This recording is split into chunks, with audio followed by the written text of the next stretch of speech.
Servus, Glück auf und herzlich willkommen zu einer weiteren FC Bayern Spielanalyse. Leute, diesmal zum Viertelfinale im DFB-Pokal 2:0. Ganz souverän ins Halbfinale einmarschiert. Zu Hause gegen RB Leipzig. Und bevor wir da reingehen, wie immer der Hinweis: Wenn euch gefällt, was ihr seht, hypen, liken, kommentieren, abonnieren, Glocke aktivieren, wenn ihr nichts verpassen wollt. Ja, gehen wir es kurz durch. Ich denke, erste Viertelstunde, erste 20 Minuten war es auf Augenhöhe, erste 25 Minuten, erste halbe Stunde war es auf Augenhöhe, aber gerade erste Viertelstunde, haben wir ein bisschen Probleme gehabt. Der eine oder andere Spieler hat ein bisschen gebraucht, bis er wirklich auf dem Platz richtig da war. Grüße gehen raus an Stunny und Davis. Danach war es aber sehr ordentlich von beiden.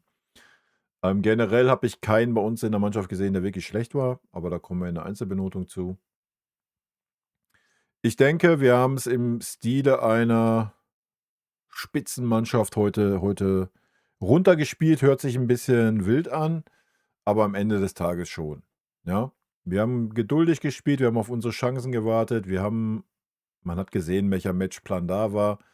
Ähm, Man hat sich auch mal in die eigene Hälfte zurückgezogen, ja? Nicht Leipzig hat uns da reingespielt, um dann halt schnell umzuschalten. Auch Manuel Neuer heute, der die versucht hat, dann die Dinger schnell zu machen, was sehr, sehr gut geklappt hat. Und es war immer dann gefährlich, wenn wir schnell umgeschalten haben, ja. Ansonsten Leipzig hat es nicht schlecht gemacht, ja, in der Defensive. Wir waren aber auch gerade in der ersten Halbzeit aber auch super variabel, haben super viel probiert, ja. Wir waren super viel in Bewegung, Olise mal rechts, mal Mitte, genauso wie Diaz, wie generell alles vorne, ja. Wir waren super viel in Bewegung, da war kein Stehen, da war kein: „Ach komm, wir gucken mal.“ Ähm, Das war ein richtig, richtig gutes Spiel von uns, ja. Und man muss sagen, Leipzig hat auch eine richtig starke erste Halbzeit gespielt. Ja, das muss man auch sagen.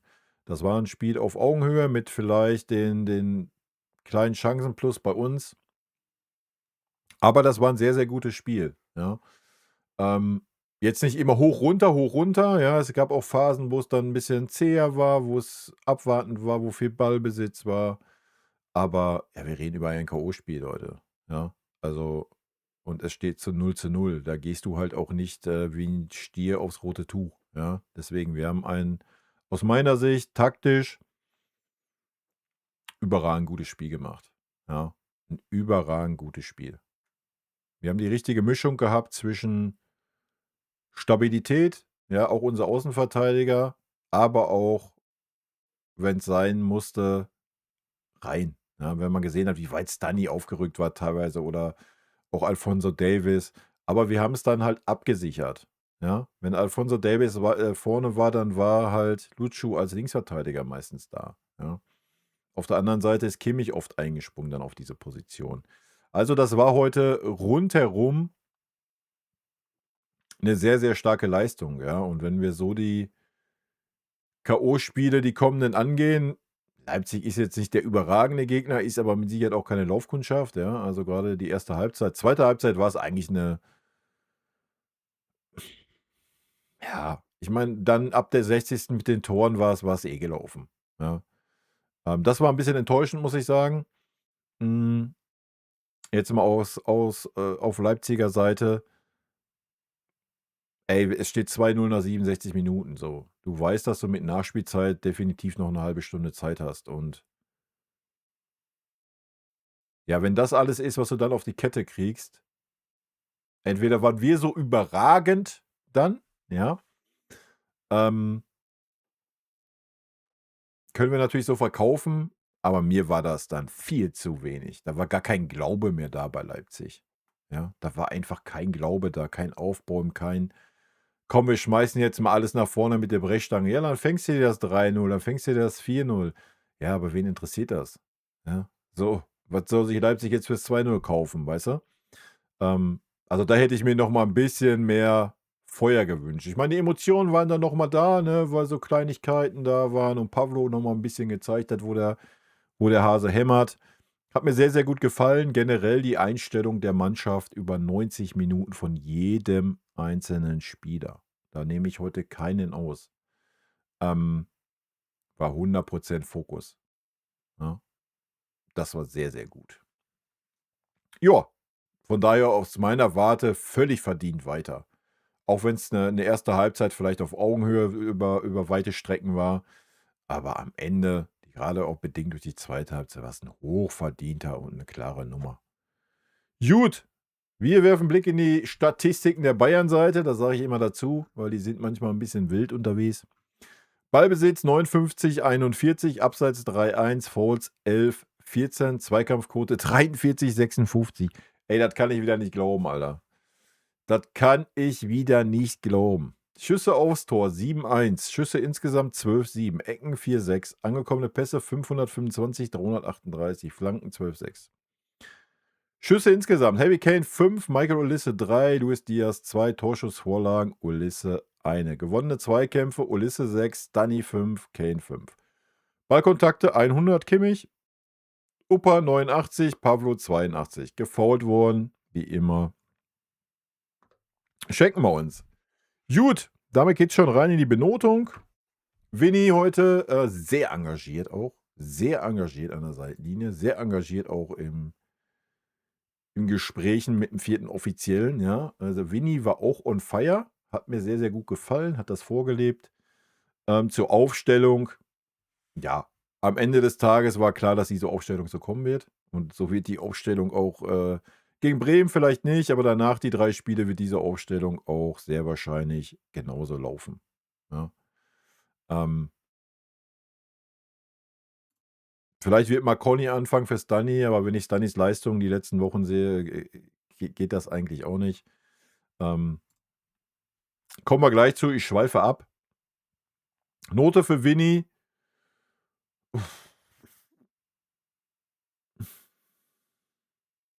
Ja, eigentlich hat er alles richtig gemacht. Hat die Mannschaft richtig eingestellt, hat die erste Elf aufgestellt, die passt.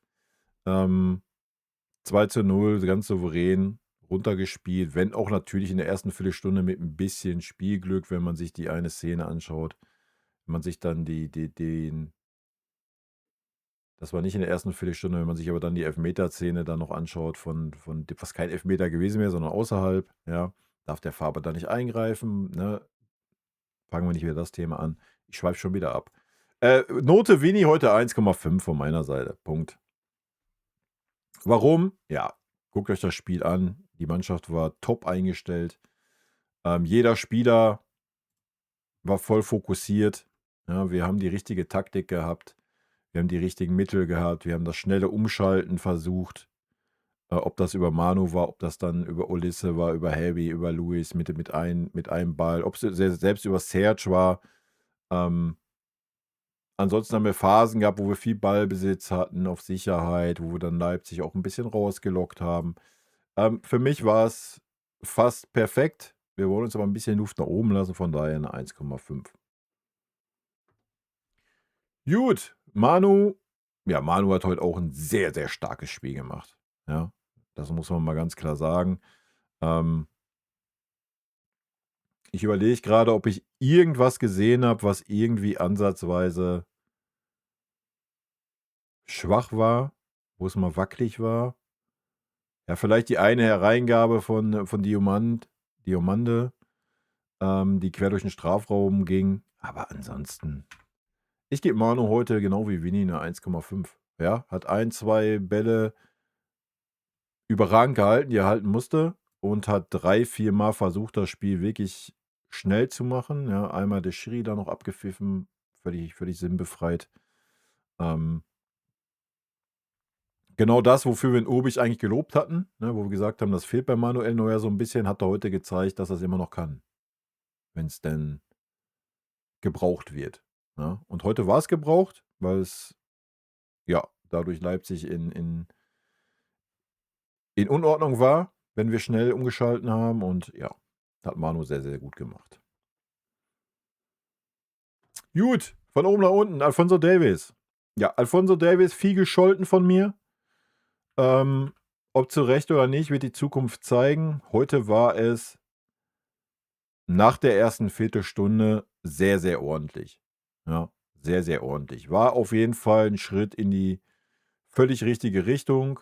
Ich schwanke zwischen 2,5 und 3. Ich wäre eigentlich bei so einer 2,75. Die Note vergebe ich aber nicht. Aber da ich ihn Ja, eine 2,5 kann ich ihm nicht geben, Alter. Note 3.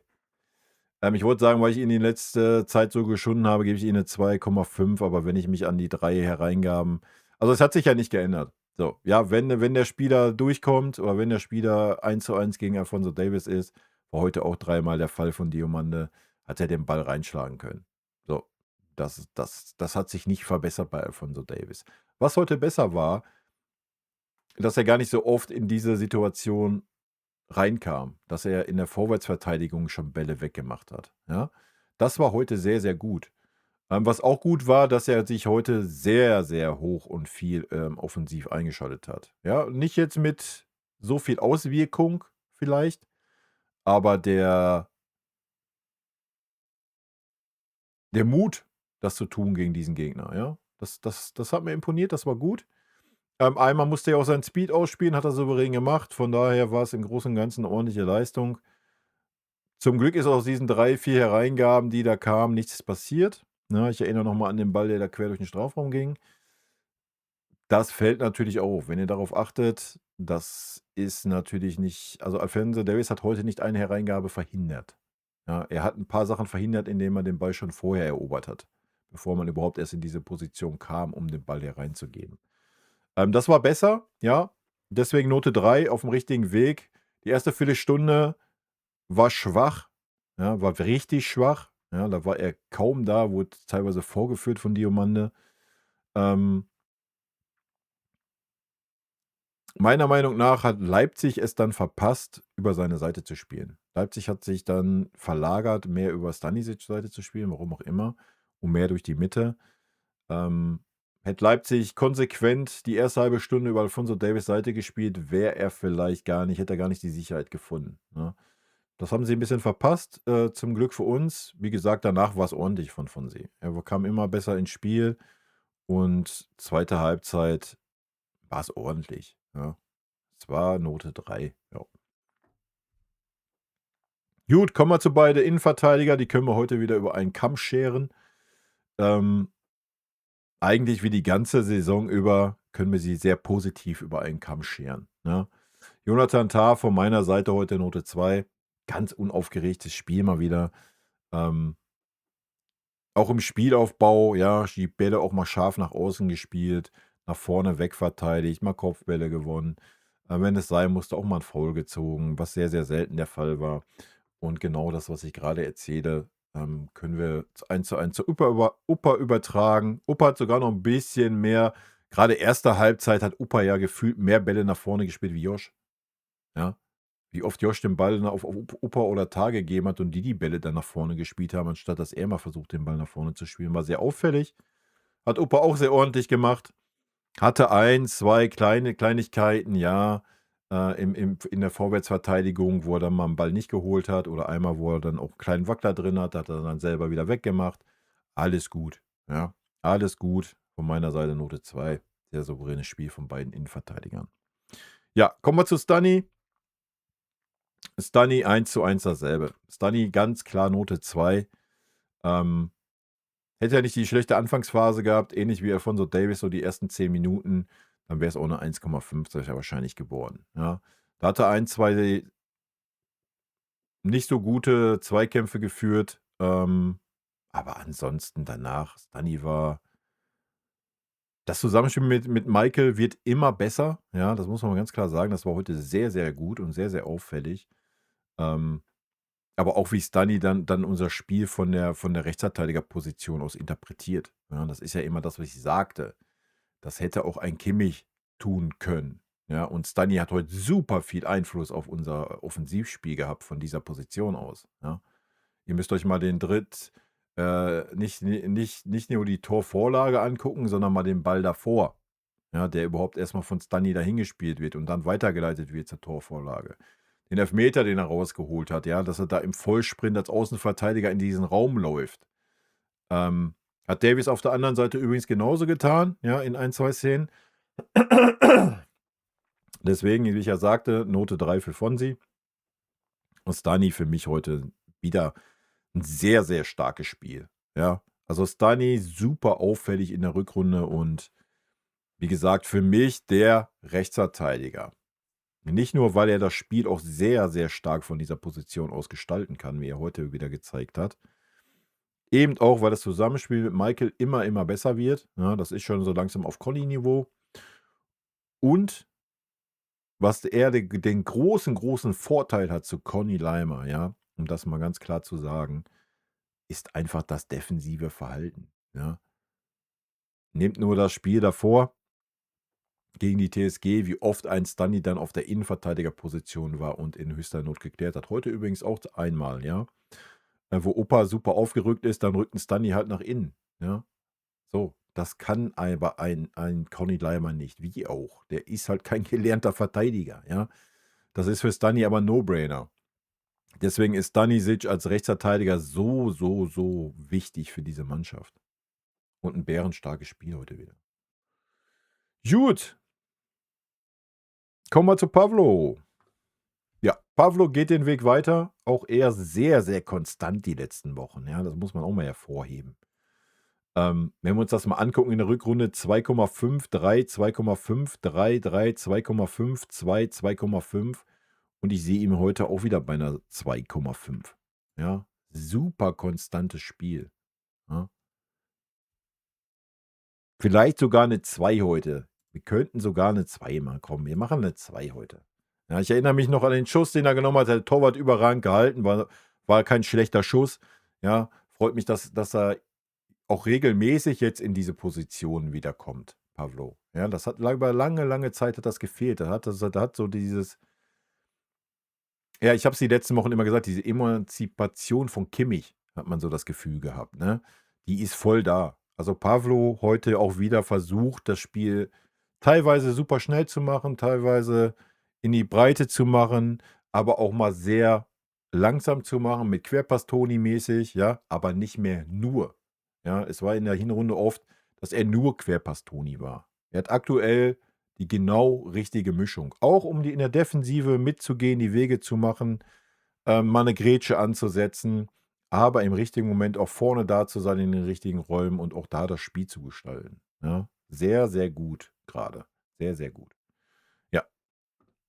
Joshua Kimmich, heute auch sehr, sehr, sehr, sehr gut.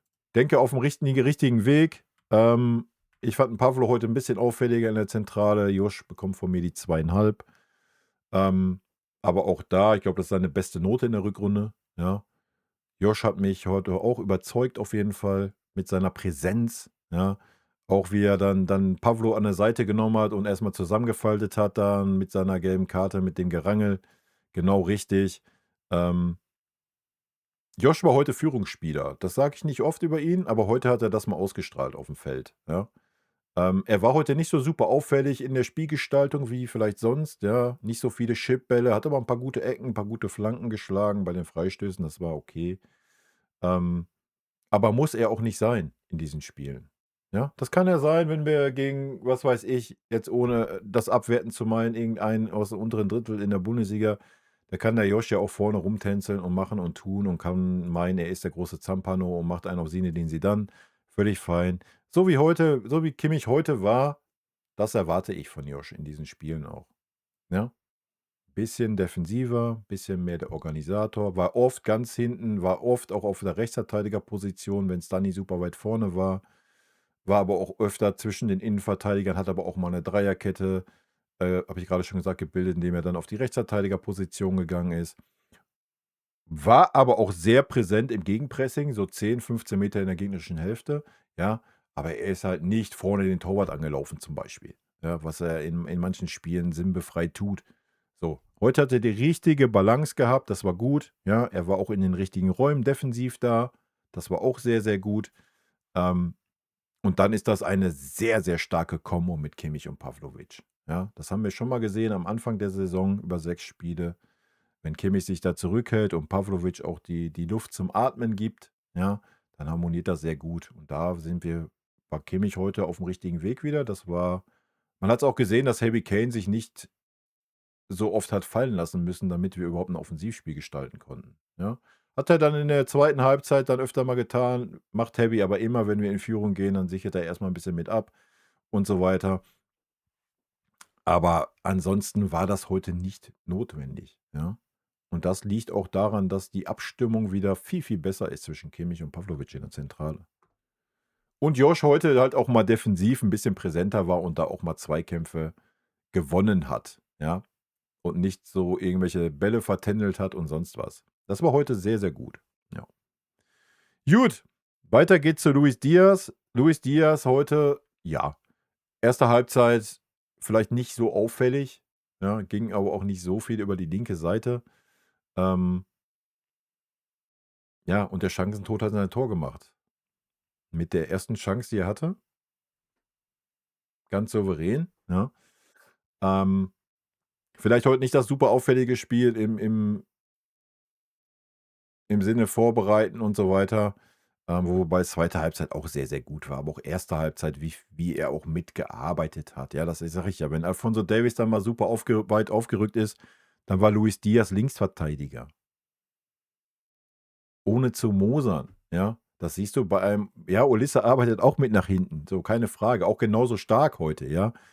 Aber du siehst ja nicht, dass ein Olisse auf der Stani-Position ist und Stani vorne am rechten Strafraum ist. So, das hast du heute aber auf der linken Seite öfter mal gesehen. Ähm, von daher sehe ich bei Luis Diaz heute die 2,5. Ne, er hat das Tor gemacht, die Note 2. Wollte gerade sagen. Er hat die Bude gemacht, das entscheidende Tor zum 2:0, da war der Deckel drauf. Ansonsten hätte ich ihm eine 2,5 gegeben, weil auch wenn er kein Tor gemacht hätte, er war super wichtig heute wieder für diese Mannschaft. Ja, das muss man mal ganz klar sagen. Gut, damit sind wir bei Serge. Ja, Serge war heute wieder so ein bisschen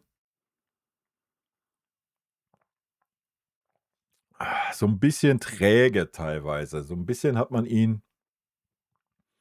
Ich habe wieder so eine Phase gehabt, da habe ich den Serge Gnabry so 20, 25 Minuten gar nicht wahrgenommen auf dem Feld. Ja, ähm, aber dieses Problem hat irgendwie jeder Zehner bei uns. Ja, deswegen war ja dann auch Michael Olisse auf einmal in der Zentrale, damit da überhaupt mal irgendwas passiert ist in der ersten Halbzeit. Also, Serge ist vielleicht der einzige Spieler, der heute dann so ein bisschen abgefallen ist, aber hat natürlich dann, ähm, eine sehr, sehr gute Chance gehabt, ja, die sehr, sehr stark herausgespielt wurde, hat aber auch ein, 2 sehr, sehr gute Pässe gespielt. Also, das war völlig fein, ja. Das war jetzt vielleicht nicht auf dem Niveau eines Olisse oder Diaz, aber es war fein, ne? Von daher gibt's von meiner Seite die Note 3. Gut, Maike, auch wenn er heute ohne Tor blieb, ähm, für mich trotzdem die Note 2 heute. Das war ein sehr, sehr gutes Spiel. Ein sehr, sehr gutes Spiel. Ja, hat super viel versucht über seine Seite. Super gutes Zusammenspiel mit Stani, super viel eingeleitet. Ähm, zwischendurch mal den Zampano gemacht, mal ein bisschen gelockt, ja, mal ein bisschen äh, die Leipziger gekitzelt, den David Raum gekitzelt. Auch wenn er einen schwierigen Stand hatte in der ersten halben Stunde gegen David Raum, muss man auch sagen, er hat es gut gemacht, ja. Sehr robust im Zweikampf gewesen. Hat Michael aber am Ende des Tages alles nicht gepoppt. Er hat sein Spiel durchgezogen, auch wenn er dann in die Mitte gegangen ist, auf die Zehnerposi. Ähm, Michael hat Michael Sachen gemacht, hat heute leider, ja, hatte auch zwei so Halbchancen, nenne ich es mal. Egal, ja. Ich bin auch immer wieder beeindruckt, wie da sollte sich mal Musiala eine Scheibe von abschneiden, ja, wo wir das noch nicht wissen, ist jetzt erst wieder zurück. Aber wenn ihr mal seht, wie ein Ulisse auf Fouls reagiert. Ja, vielleicht regt er sich zwischendurch auch mal auf und dann haut er mal einmal auf den Boden, aber dann steht er eine Sekunde später wieder und spielt einfach weiter, ja. Der lamentiert nicht, der macht nicht, der tut nicht, er spielt einfach direkt weiter, ja. Und das auf eine Art und Weise, die einfach schön anzusehen ist, ja, auch wenn heute das i-Tüpfelchen vielleicht gefehlt hat. Gut, kommen wir noch zu Heavy. Ja, Heavy für mich heute auch Note 2. Heavy hat heute auch viel geackert, gerackert, hat den Elfer ganz souverän reingemacht. Hatte noch ein, 2 Chancen, ein bisschen Pech gehabt. Ein, 2 überragende Bälle wieder gespielt, wo er sich dann hat mal fallen lassen in der zweiten Halbzeit. Das war sehr, sehr schön anzusehen und ein sehr, sehr starkes Spiel von Heavy, ja. Ähm, hat auch 2, dreimal heute wird er richtig weggelanzt, ja. Auch da, ja, ich meine, der ist auch erfahren genug, ne? Das wird hingenommen und dann wird damit weitergespielt. Ja, sehr, sehr gutes Spiel von Helby auch. Wie von der ganzen Mannschaft, ja. Da will ich heute gar keinen ausnehmen. Gut, kommen wir zu den Einwechselspielern. Angefangen mit Conny, ja. Conny kam 69. Eigentlich bewerten wir nicht mehr die Spieler, von daher machen wir das heute auch nicht. Wobei das so an der Grenze ist, ja, wenn wir ehrlich sind, aber wir schenken uns die Bewertung heute. Ich sage das mal eben ein hier und dann sage ich ein paar Worte dazu. Conny Leimer, ja, war auf jeden Fall direkt präsent, ja. War direkt drin im Spiel, keine Anlaufzeit, kein gar nichts. 1:1 dasselbe wie Alphonso Davies so ein bisschen, ja. Sehr stark in den Räumen, ich sage mal so 20 Meter in der eigenen Hälfte, um da die Bälle zu erobern und festzumachen. Sehr, sehr stark. Auch Davies heute, ja. Wenn der Gegner aber durchkommt an die Strafraumgrenze, ist es für Conny auch immer sehr schwierig, den Ball noch gut zu verteidigen. Hat's aber heute auch ein, zweimal gut gemacht, ja, wo der Ball zur Ecke ging und die Flanke halt nicht reinkam. Das war heute auch ein bisschen defensiver gedacht, aber trotzdem, wenn der Weg frei war, ist er auch mit nach vorne gegangen, ja. Und die Abstimmung zwischen ihm und Michael, das wissen wir ja. Ja, das klappte schon immer gut, das war auch heute okay. Ähm, ja, Conny Leimer hat 'n sehr, sehr guten Einstand gehabt. Ja, ich bin froh, dass er wieder da ist. Ich hatte eigentlich damit gerechnet, dass er auf die linke Seite kommt, weil Stunny überragend stark war. Ähm, wahrscheinlich wollte man Stunny einfach ein bisschen schonen oder Conny einfach die Spielzeit geben, ich weiß es nicht. Habe ich nicht ganz verstanden, den Wechsel. Aber gut, Conny hat es sehr, sehr gut gemacht. Gut, kommen wir zu Musiala. Ja, Jamal, denke ich, hat ein schwieriges Spiel gehabt. Ähm, kam natürlich zum Zeitpunkt, wo das Ding durch war. 2:0, da haben wir jetzt nicht mehr in letzter Konsequenz irgendwie nach vorne gespielt und Speed gemacht und wir haben es eher ein bisschen runtergespielt. Ja, da ist natürlich schwer, dann noch irgendwie auf der Zehnerposition zu glänzen. Man hat aber auch gleich gemerkt, wenn er auf dem Feld war, dass Harry Kane noch mal 'n paar Meter weiter aufgerückt ist direkt. Ja, man hat ihn wahrgenommen so, ja, auch in der Defensive eine sehr, sehr starke Balleroberung dann noch mal in der, ich weiß nicht, 80. oder wann es war, ja. Also, Musiala war da, war on fire, wie die ganze Mannschaft, wie der ganze Kader. Du hast heute keinen Spieler gehabt, der nicht on fire war, der nicht Fokus war, ja. Das war sehr, sehr gut, ordentlich. Alles andere können wir noch nicht bewerten. Ja, ich freue mich, wenn wir Musiala endlich wieder von Anfang an sehen und wenn wieder diese Harmonie da ist, wie sie letzte Saison da war, dann wird das super abartig da vorne, im positiven Sinne. Gut, da haben wir noch Leon Goretzka. Hat mich sehr gefreut, muss ich sagen. Leon sah sehr, also wenn ich mir 'n Leon angucke, warte, ich finde ihn auch.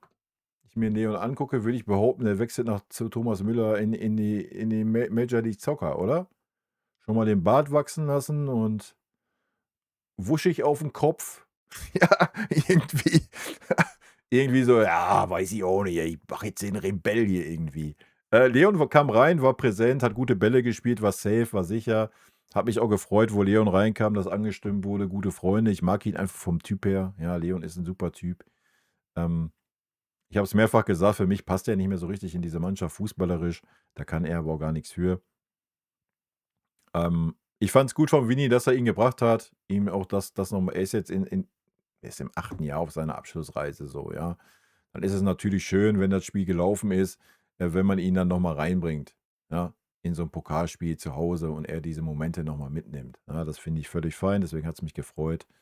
Ähm, Leon war auch nicht schlecht oder sonst was, war super auffällig, war auch direkt präsent, war drin im Spiel, war agil, hat viele Ballkontakte gehabt, 2, 3 Läufe. Das war ordentlich, ja, sehr, sehr ordentlich. Gut, dann kam noch in der 90. Rico Ito rein, damit sich oder in der 93., damit Fonsi sich noch den Applaus abholen konnte. Jetzt Ito können wir in den 3 Minuten nix sagen. Er hat, glaube ich, 2 Ballkontakte gehabt. Er hat 'n Ball zum Mitspieler gebracht. Alles ist gut. Ja, da war nix schlecht dran. Ja, das ist die Benotung, Leute, ja. Und ich denke, das war 'n sehr, sehr gutes Spiel von uns heute. Ja, sieht man auch anhand der Benotung. Es war 'n wichtiges Spiel und es war ein Spiel, wo von unserer Seite nie Hektik drin war, nie Aufregung, nie irgendwie Fickrigkeit, so: „Ah, wir es steht noch so 0:0, ach du Scheiße, wir müssen jetzt und bla und Sülz.“ Nein, wir haben's ganz im Stile einer Spitzenmannschaft heute runtergespielt. Auf unsere Chancen gewartet, die eiskalt weggemacht, und ansonsten, wir haben das Spiel diktiert, ja? Wenn Leipzig bei uns in der Hälfte war, war das nicht, weil Leipzig uns hinten reingespielt hat. Ja, vielleicht 1, 2 Szenen. Oft genug war es aber so, dass wir uns zurückgezogen haben, damit einfach Leipzig aufrückt und wir die Räume haben, um dann im Ballgewinn schnell umzuschalten, ja. Das hat mir sehr, sehr gut gefallen heute. Und damit rot-weiße Grüße. Vielen lieben Dank für euren Support hier auf den Kanal und in diesem Sinne, gute Freunde kann niemand trennen.